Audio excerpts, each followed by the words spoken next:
नमस्कार मित्रांनो, तुम्हाला मी सांगू इच्छितो की मी ETF सुद्धा बाईंग केली होती मागे काही 10-15 दिवसापूर्वी. तर त्यात एक ETF मी 6% वरती मी प्रॉफिट बुक केला PSU बँक बीजमध्ये. आणि आता अशा प्रकारचं मार्केट पडत गेलं तसं मी ETF घेत गेलो आणि त्याप्रकारे तुम्ही बघू शकता जवळजवळ 5%पेक्षा जास्त माझा निगेटिव्हिटी होती ती 1%च्या आत येऊन थांबली या 2 दिवसामध्ये. तर त्याच्यामध्ये फक्त जो FMCG आहे त्याचं माझं थोडंसं कॅल्क्युलेशन माझं नाही चुकलं ॲक्च्युली, ते मार्केटच पडलं. कारण मी बरोबर हे ब्लॅक जी लाईन आहे 200 मूव्हिंग ॲव्हरेज मी तिथंच बरोबर घेतला होता, पण त्यानंतर तो इतका खाली पडला तर थोडंसं गडबड झाली. मी वरती एकदा घेतला होता, त्याच्यानंतर ॲव्हरेज मी खाली गेला होता 200 मूव्हिंगला. सपोर्ट तुम्हाला दिसतोय तर तुम्ही तो सपोर्ट बघू शकतात. तर त्या सपोर्टला मला घ्यायचे होते पण माझ्याकडे पैसे नसल्यामुळे आणि काही विषय झाला की जास्त निगेटिव्हिटी पण होती त्याच्यात 7%च्या वरती गेला होता तो निगेटिव्ह, त्याच्यामुळे मी काही जास्त बाईंग केली नाही, त्याच्यात ॲव्हरेज केला नाही.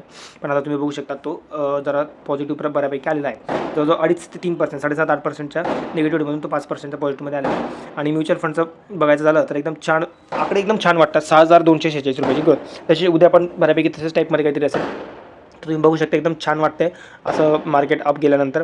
खूप दिवसापासून डाऊन होतं, बघू शकतो अप खरंच जाणार आहे की जस्ट वरती जाऊन परत खाली येणार आहे हे आपल्याला कळेलच एवढ्या 8-15 दिवसामध्ये. ओके, तर तुम्ही मला असंच फॉलो करत राहा. मी नक्की तुम्हाला सांगेल की अजून कसं बाय करायचं, ETF कसे घ्यायचे, म्युच्युअल फंड कसे घ्यायचे. तुम्हाला मेसेज करा, मी नक्की तुम्हाला सांगेल. थँक्यू.